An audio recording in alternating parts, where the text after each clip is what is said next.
Hello, dear dreamers. Welcome to another enchanting evening of sleep stories. Tonight, we'll venture in the heart of magic and mystery, hidden within a golden pineapple. So take a sip of your pineapple juice and travel with me to a distant land where a prince dreams of a princess veiled in enchantment, her beauty guarded within palace walls, nestled inside the golden fruit.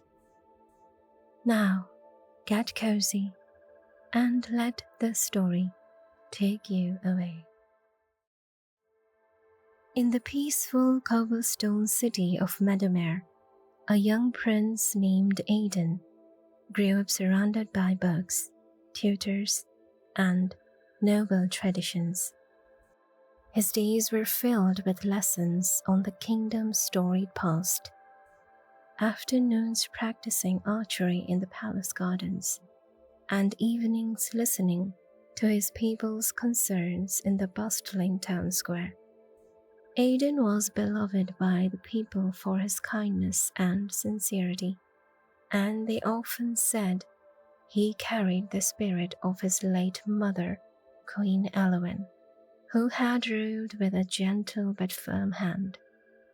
Yet, despite the warmth of his kingdom and the love of his people, Aidan felt a void deep in his heart, a restlessness that refused to fade.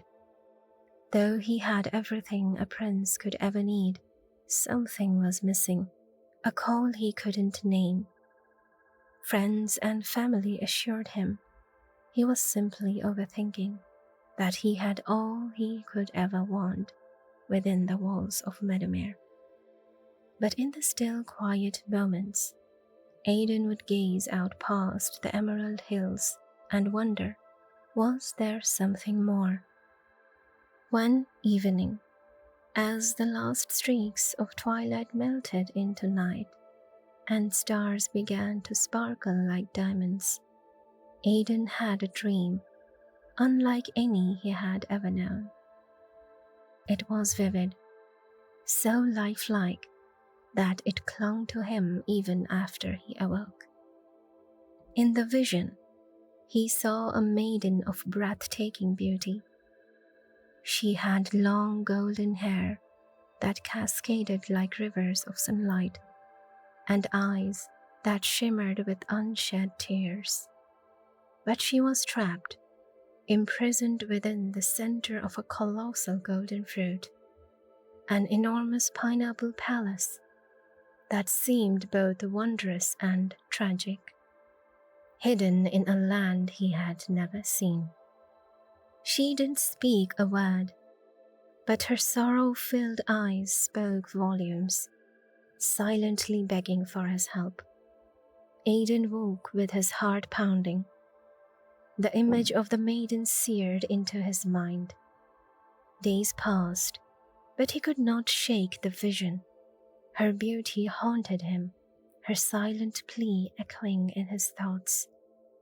He barely ate or slept, consumed by an overwhelming urge to find her, to understand the strange yet powerful connection he felt. Friends and advisors were quick to dismiss his turmoil. A dream is but a dream, they told him. Forget it and move on. Some even warned him against pursuing the vision, reminding him of the dangers that lay beyond Meadowmere's borders. But Aidan's heart would not rest. He wandered the city, trying to make sense of his longing. One evening, as he strolled through the square under a sky full of stars, he heard an unusual, raspy call from above. Startled, he looked up to see a large, solemn raven perched on the arm of a statue. The bird's eyes glinted with something almost human, an old, wise awareness.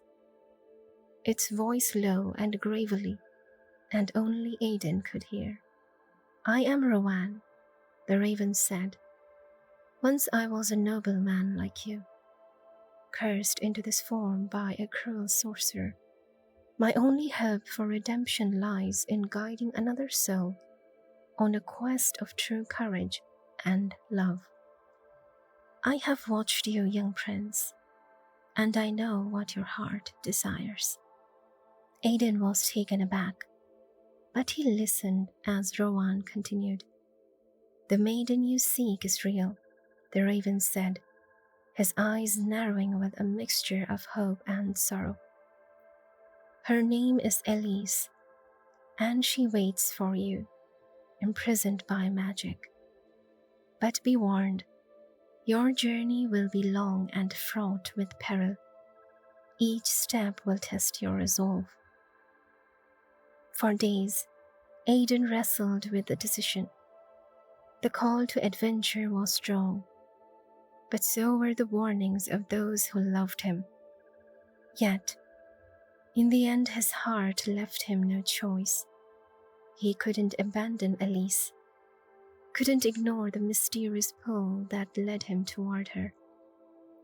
With a heavy but determined heart, he bid farewell to his father, King Aldrich, and the people of Meadowmere. Accompanied only by Rowan, Aiden crossed the kingdom's borders and ventured into the great unknown. The world outside Meadowmere was vast and wild, filled with ancient forests where shadows whispered and winds carried tales of forgotten times.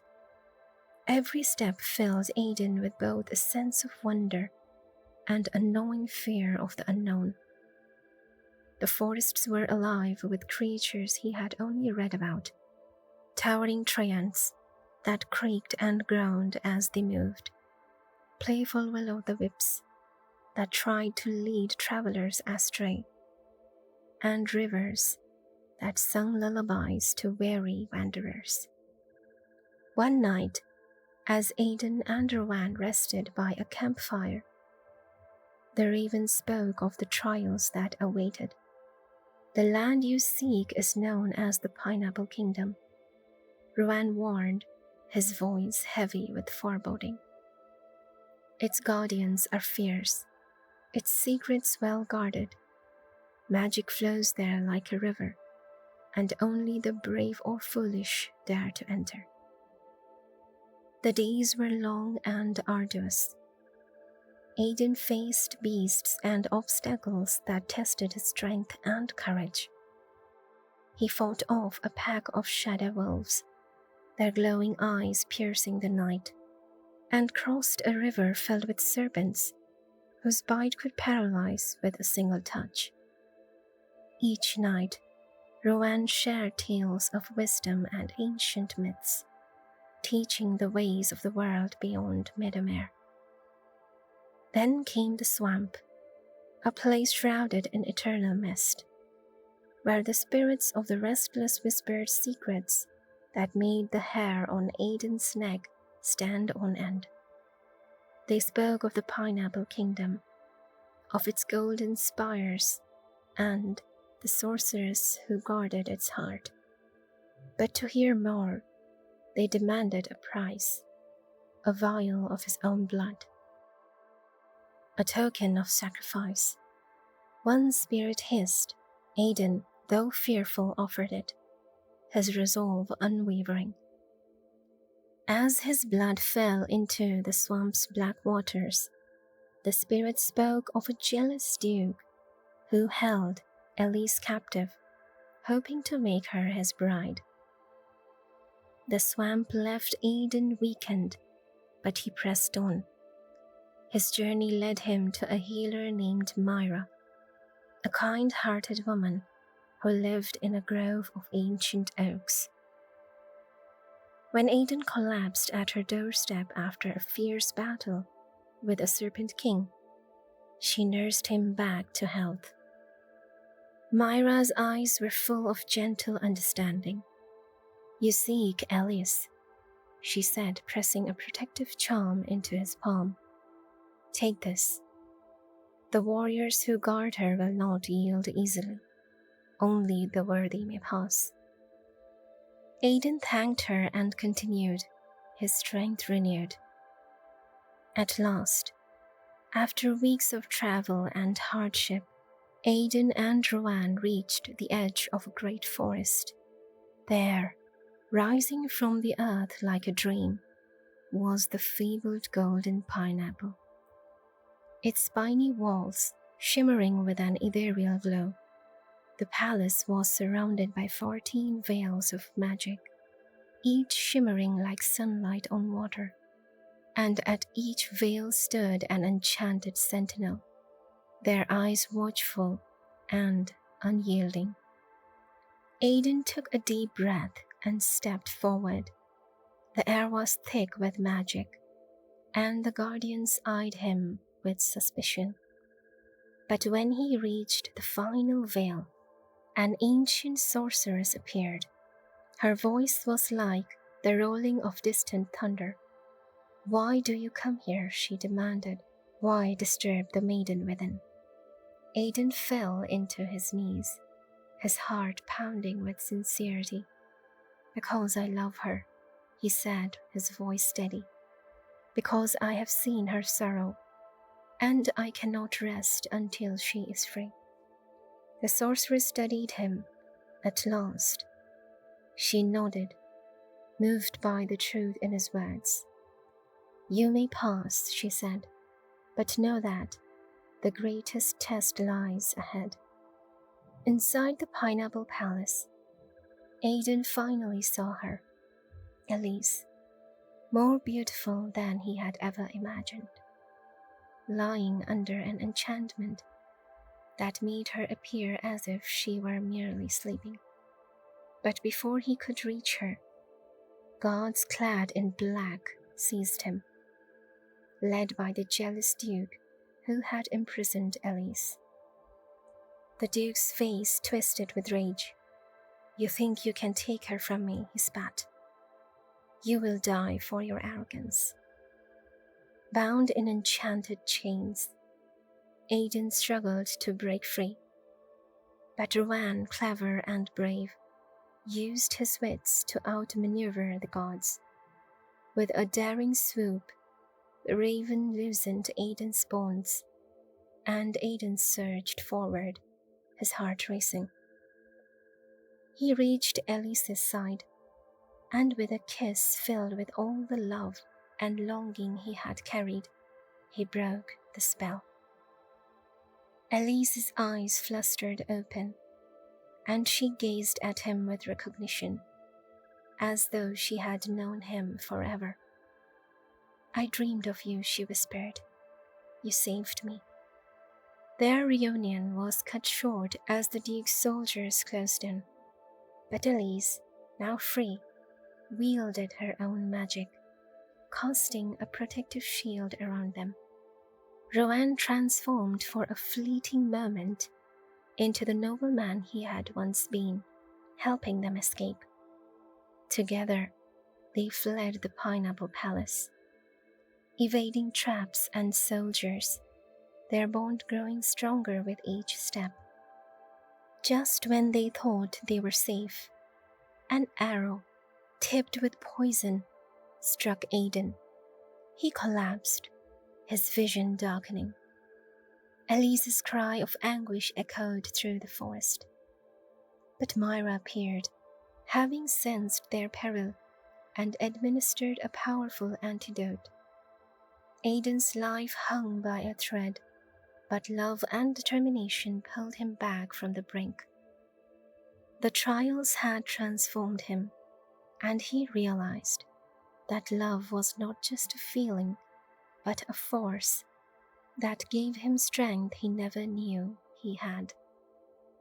When they returned to Meadowmere, the city erupted in joy. Aidan and Elise's story became legend, and Rowan, now free from his curse, chose to stay by their side as a loyal advisor. Songs were sung of the brave prince, the wise raven, and the beautiful maiden who had been hidden within a golden fruit. Aidan and Elise ruled together, their love a beacon of hope for generations to come. Rowan often reminded them, a heart that knows love knows no boundaries. And so, Meadowmere flourished, a palace where love, courage, and adventure lived on in every heart. The end. If you liked the story, don't forget to comment. I'll bring more like these in the upcoming videos.